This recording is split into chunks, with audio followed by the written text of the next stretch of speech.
নবম শ্রেণীর ছাত্রছাত্রী, গুড মর্নিং, শুভ সকাল। আজকে তোমাদের একটি অত্যন্ত কমন প্রশ্নের ক্লাস হতে চলেছে। তোমাদের পরীক্ষা, সামনেই পরীক্ষা বা কারো চলছে পরীক্ষা, তো তোমাদের এক ধরনের প্রশ্ন থাকে ডান দিক বা দিক মেলানো।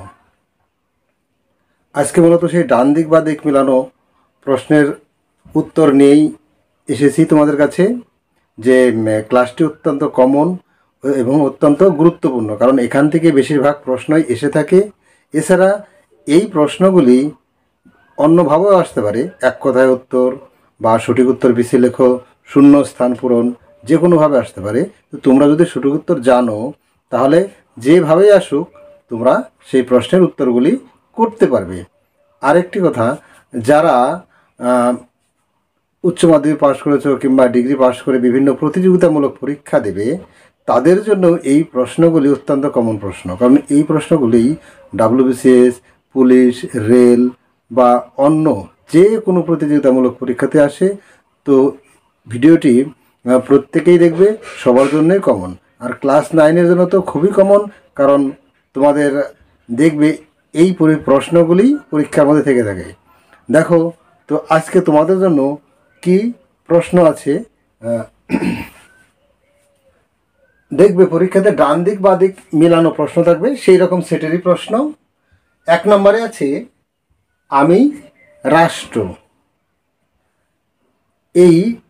এভাবে আসতে উক্তিটি কার, কিংবা এখানে ডান দিক বা দিক মিলানো আছে, আমি সঠিক উত্তর মিলিয়ে দিয়েছি। পরীক্ষার হলে এলোমেলো থাকবে, সেটা খুঁজে বের করতে হবে। অর্থাৎ তাহলে 1 নম্বর আছে আমি রাষ্ট্র। এই কথাটি বলেছিল ফ্রান্সের চতুর্দশ লুই। ফ্রান্সের রাজা চতুর্দশ লুই বলেছিল আমি রাষ্ট্র, অর্থাৎ আমার কথাই শেষ কথা। 2 নম্বর আছে নেপোলিয়নের প্রথম কনসাল। নেপোলিয়ন প্রথম কনসাল পদে কবে নিযুক্ত হয়েছিল? এটি মূলত 1799 খ্রিস্টাব্দে, ডান দিকে থাকবে। 1799 খ্রিস্টাব্দে নেপোলিয়ন প্রথম কনসাল হন।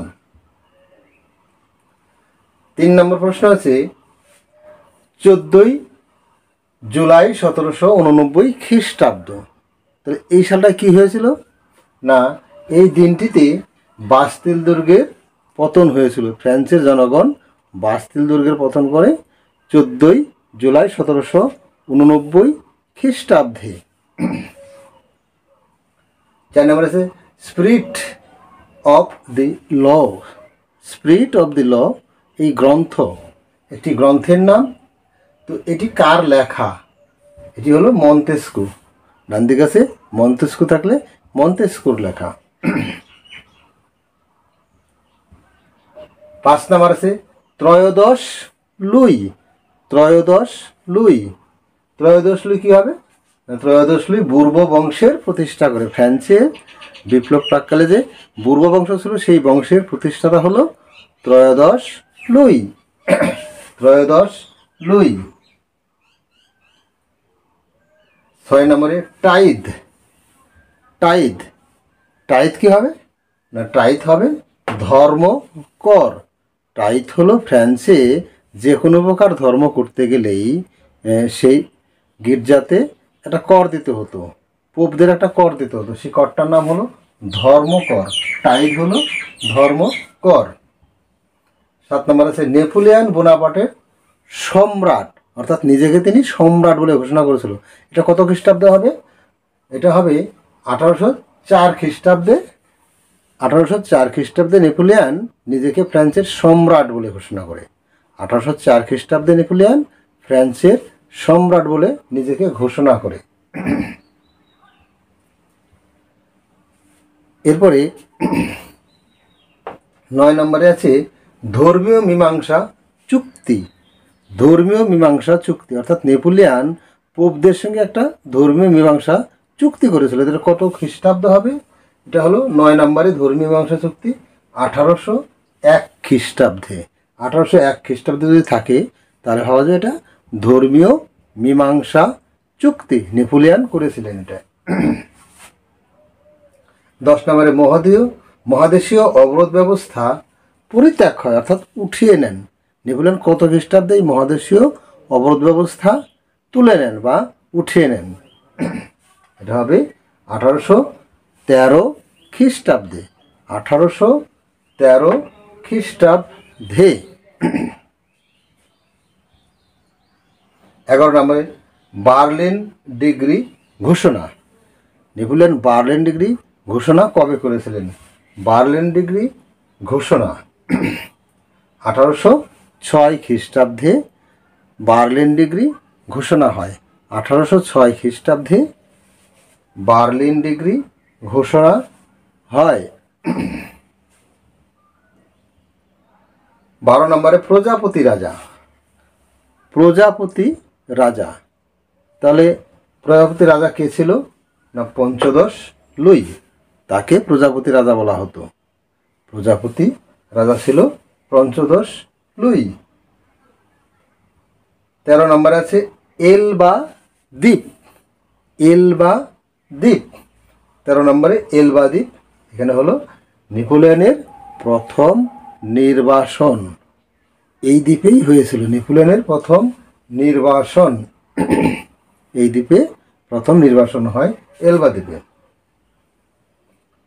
14 নম্বর আছে কাদিত, একটি গ্রন্থ। কাদিত কি বা কাদিত একটি গ্রন্থ। এটি কার লেখা? এটি হলো ভলতেয়ারের লেখা, দার্শনিক ভলতেয়ারের লেখা কাদিত গ্রন্থ। 15 নম্বরে সন্ত্রাসের শাসন চালু হয় কবে? সন্ত্রাসের শাসন চালু হয় হলো 1792 খ্রিস্টাব্দে। 1792 খ্রিস্টাব্দে সন্ত্রাসের শাসন চালু হয়। 16 নম্বরে পার্সিয়ান পত্রাবলী। পার্সিয়ান পত্রাবলী কার লেখা? মূলত পার্সিয়ান পত্রাবলী এটা হলো মন্তেস্কুর লেখা। কার লেখা? পার্সিয়ান পত্রাবলী থাকলে এটা মন্তেস্কুর লেখা, মন্তেস্কু তার লেখা। 17 নম্বরে কর্সিকা দ্বীপ। কর্সিকা দ্বীপ, কর্সিকা দ্বীপ কি হয়েছিল? 17 নম্বরে কর্সিকা দ্বীপে নেপোলিয়নের জন্ম হয়। এটি ভূমধ্য সাগরে ধারে অবস্থিত কর্সিকা দ্বীপ, সেই দ্বীপে নেপোলিয়ন বোনাপার্টের জন্ম হয়েছিল। 18 নম্বরে ফ্রান্সের গণভোট চালু, অর্থাৎ ফ্রান্সে কবে গণভোট চালু হয়েছিল? ফ্রান্সে গণভোট চালু হয়েছিল 1792 খ্রিস্টাব্দে। প্রথম ফ্রান্সে গণভোট চালু হয় 1792 খ্রিস্টাব্দে। 19 নম্বরে ষোড়শ লুইয়ের স্ত্রী। ষোড়শ লুইয়ের স্ত্রীর নাম কি ছিল? সেটা তো আমরা জানি, ক্লাসে পড়েছি। তো রানী আতোয়ানেত।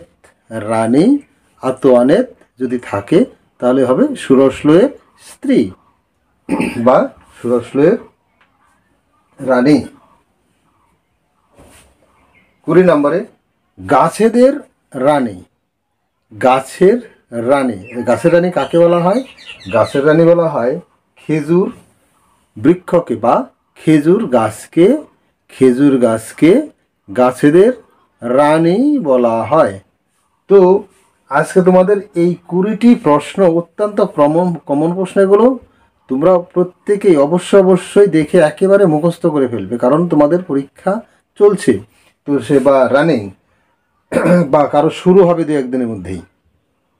তো প্রত্যেকেই প্রশ্নগুলি মুখস্থ করে নেবে, আর যারা বিভিন্ন প্রতিযোগিতামূলক পরীক্ষা দেবে তারাও প্রশ্নগুলি মুখস্থ করবে, কারণ এই প্রশ্নগুলি এখান থেকে অনেক প্রশ্নই বিভিন্ন প্রতিযোগিতামূলক পরীক্ষা এসে থাকে।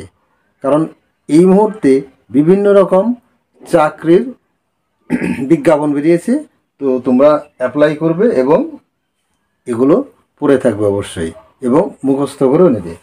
তো আজকে এই পর্যন্তই। যদি ভিডিওটা ভালো লাগে তাহলে তোমরা চ্যানেলটা সাবস্ক্রাইব, শেয়ার বন্ধুদের কাছে আরও বেশি বেশি করে দেবে, আর সাবস্ক্রাইব করলে পরবর্তী ভিডিও সঙ্গে সঙ্গে চলে যাবে। তো আজকে এই পর্যন্তই, বাই।